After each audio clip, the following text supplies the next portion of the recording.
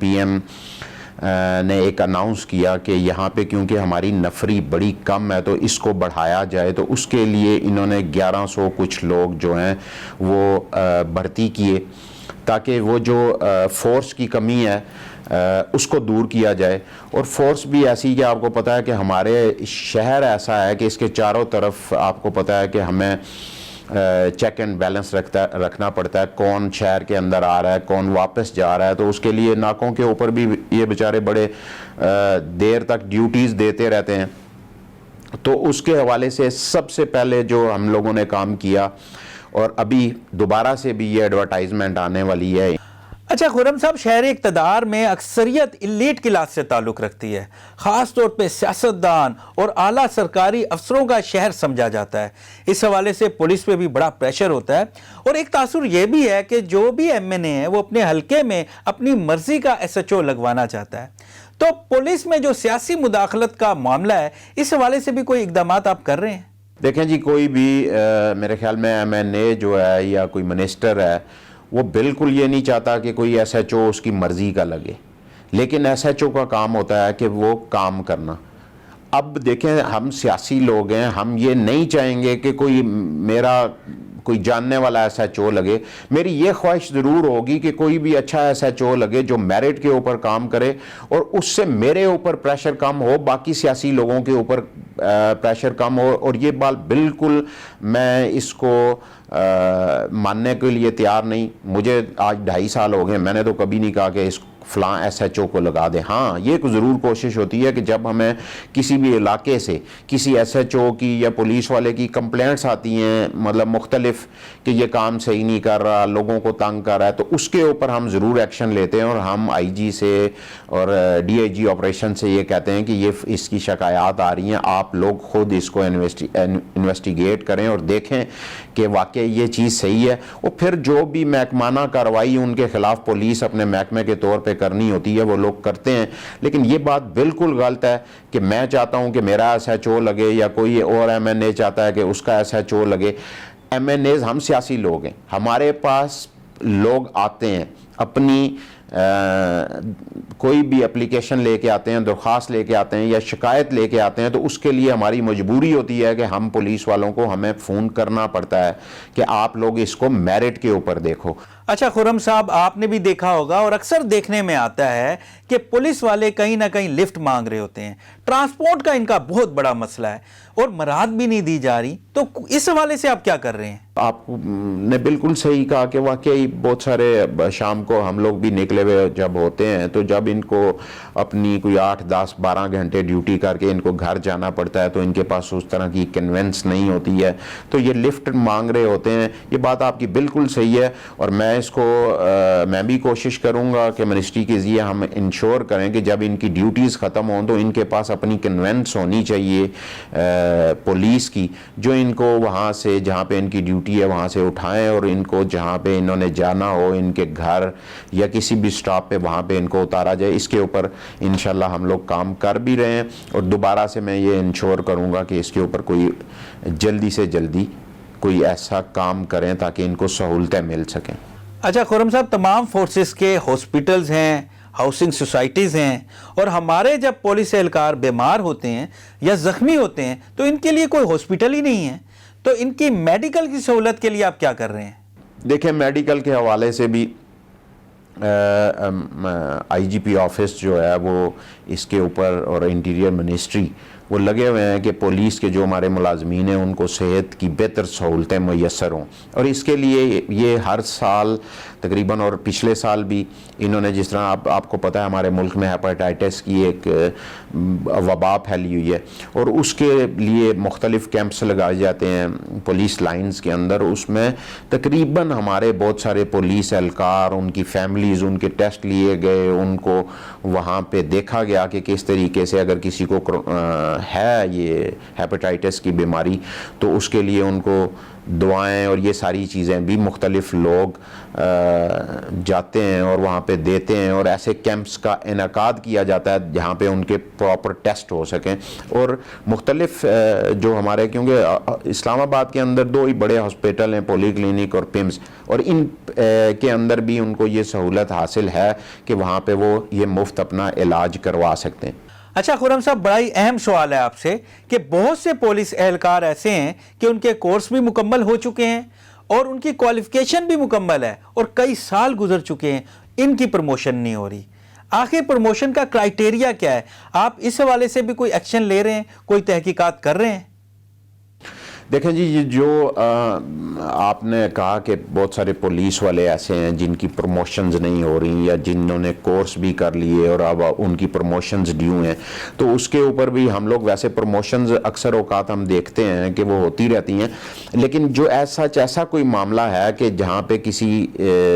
جن لوگوں کی پروموشنز رکی ہوئی ہیں، وہ کیوں رکی ہوئی ہیں، وہ کیوں نہیں ہو رہی، اگر ان کے کورسز بھی کمپلیٹ ہو گئے اور ان کا جو جاب کرائیٹیریا تھا وہ بھی وہ پورا کر چکے ہیں تو نہیں ہو رہی، تو اس کو انشاءاللہ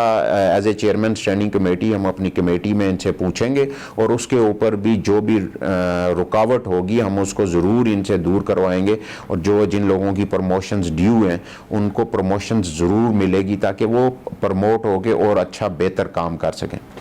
بہت شکریہ خرم نواز صاحب، آپ نے اپنا قیمتی وقت دیا. Thank you sir, thank you very much.